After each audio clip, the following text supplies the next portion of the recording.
Are you excited to hear a story? Trump is back. Donald Trump is the President of the United States once again, and in just a few days, he will assume the White House for the second time.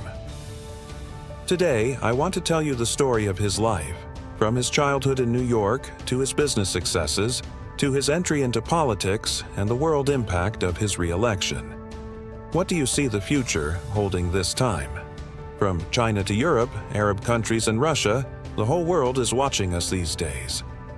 Donald John Trump was born in 1946 in New York.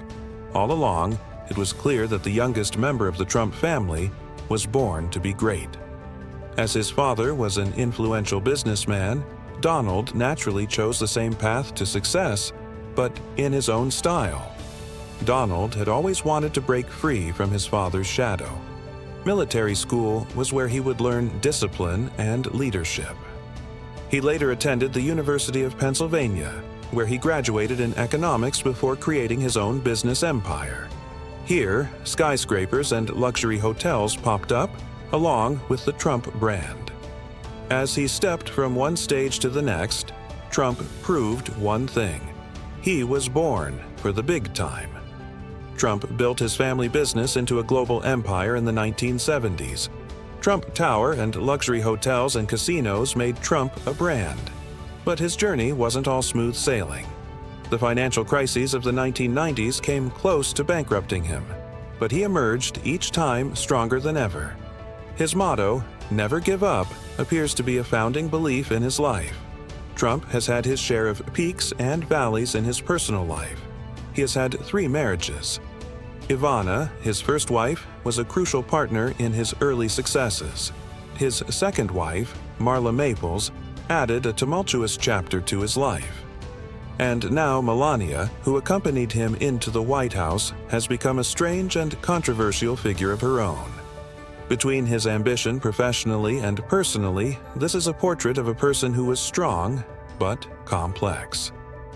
In the 2000s, Trump re-emerged in the public eye via television's The Apprentice.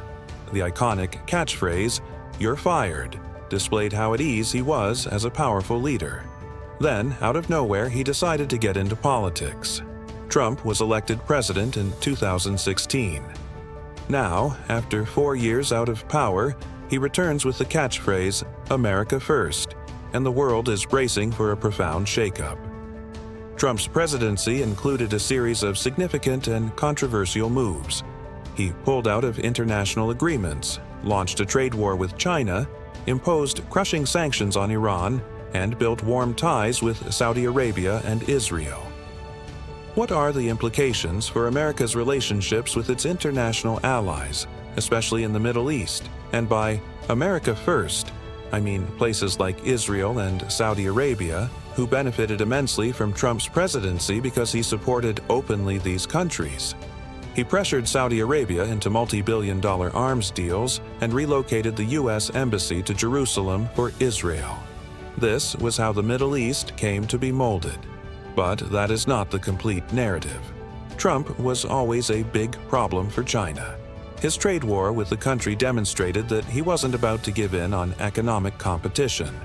This time around, however, tensions between the U.S. and China may spike further, a harbinger of a world in which both superpowers grow increasingly adversarial toward one another. What about Europe? Trump has long been vocally anti-European Union.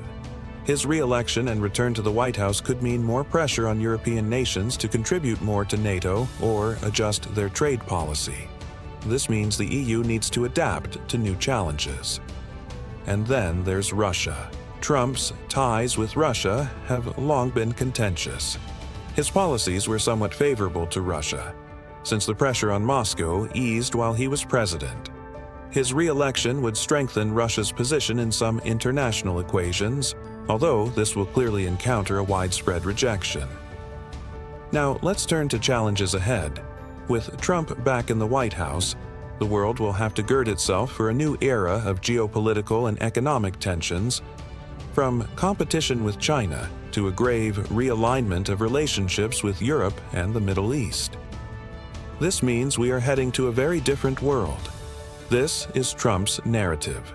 a man who went from the towers of New York to the White House with all these korosum, kaksi, ixru like all other terrorists.